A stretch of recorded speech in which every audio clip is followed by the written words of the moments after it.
Anies seolah jerumuskan warga kampung akuarium, berpotensi digusur lagi. Ditulis oleh Ekhardi di siwar.com.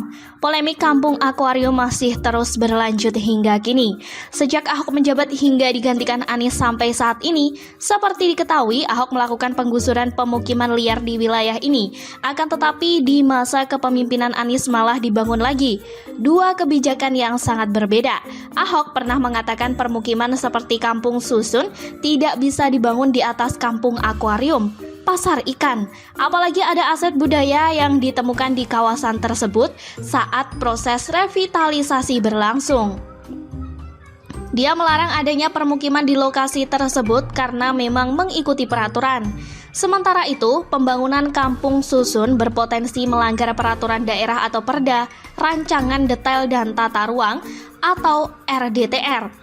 Ada yang mengatakan kampung akuarium merupakan zona merah yang tidak diperuntukkan untuk permukiman. Saya masih ingat sekali dengan ucapan Ahok yang mana dia memilih taat kepada konstitusi bukan pada konstituen. Taat aturan, benar ya benar, salah tetaplah salah. Dan Ahok tidak segan-segan menegakkan konstitusi. Anies malah sebaliknya, menjual janji kampanye yang muluk dan sekarang menabrak berbagai aturan karena dilema harus menepati janji. Gubernur semacam inilah yang bikin kacau balau ibu kota. Aturan bisa dilangkahi seenaknya demi kepentingan sendiri. Seorang pengamat kebijakan publik dari Universitas Trisakti, Trubus Rahardiansyah, juga mengkritik rencana Anies membangun hunian di kampung akuarium. Dia menilai ada kemungkinan bangunan itu tidak akan bertahan lama lantaran hunian berdiri di atas lahan pemerintah.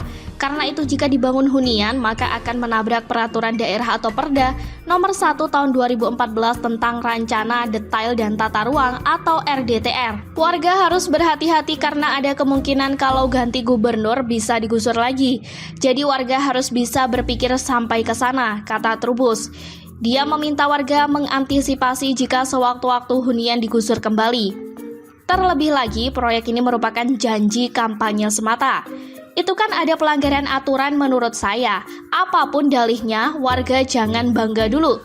Jangan terlalu percaya pada janji manis politik, katanya. Dia menyarankan Anies agar merelokasi warga kampung akuarium ke rumah susun yang sudah ada. Di sana saja Anies pelan-pelan menjerumuskan warga. Benar yang tadi dikatakan, bagaimana kalau suatu hari terjadi sesuatu yang mengharuskan warga direlokasi. Itu lahan milik negara. Katakanlah pemimpin selanjutnya lembut dan baik, maka akan direlokasi ke tempat yang lebih layak. Gimana kalau dapat pemimpin yang tak mau tahu, gusur dan ditelantarkan? Makin parah kan?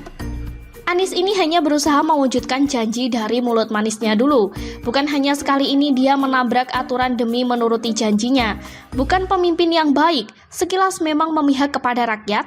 Buktinya ada warga yang malah berterima kasih kepada Anies. Tapi ini seperti permen karet, manis di awal, tapi nanti akan menjadi pahit. Padahal yang namanya bangunan di atas lahan yang tidak semestinya, pasti suatu hari akan bermasalah. Masa sih warga sebodoh itu tidak berpikir sampai sejauh itu? Nanti kalau sudah kena masalah, barulah teriak-teriak dan nangis. Syukur-syukur kalau pemimpinnya empati. Kalau dapat berhati batu, habis dah semuanya. Makanya dulu Ahok ingin mengubah mereka menjadi yang lebih baik, dengan kehidupan yang lebih layak, tidak mau. Maunya mendengarkan rais yang membuai sampai ke alam palsu yang penuh hal-hal manis. Atas nama keberpihakan kepada rakyat, Anies melakukan hal yang bertabrakan dengan aspek lain. Mirip seperti menutup jalan jati baru di Tanah Abang untuk mengakomodir PKL. Sejak kapan jalan dipakai untuk lapak perdagangan PKL? Ini logika dan pola pikir cacat. Anies ini pemimpin macam apa? Bukannya mengarahkan warga agar berani hidup di luar zona nyaman demi kehidupan yang lebih baik, ini malah beri contoh yang tidak baik. Kalau sampai di lain waktu kena gusur lagi, tolong warga jangan salahkan gubernur yang akan datang. Salahkan saja Anies. Dan jangan lupa salahkan diri sendiri kenapa begitu bodoh memilih pemimpin seperti Anies. Pemimpin yang benar itu taat konstitusi, bukan konstituen. Kalau taat konstituen, bakal jadi masalah di kemudian hari. Warga yang dirugikan, buka mata lebar-lebar, tapi mereka mana mau, logikanya nggak jalan sih. Sekian dulu berita hari ini, jangan lupa di like, komen, dan subscribe agar Anda tidak ketinggalan informasi menarik dan terupdate lainnya dari channel Daily News.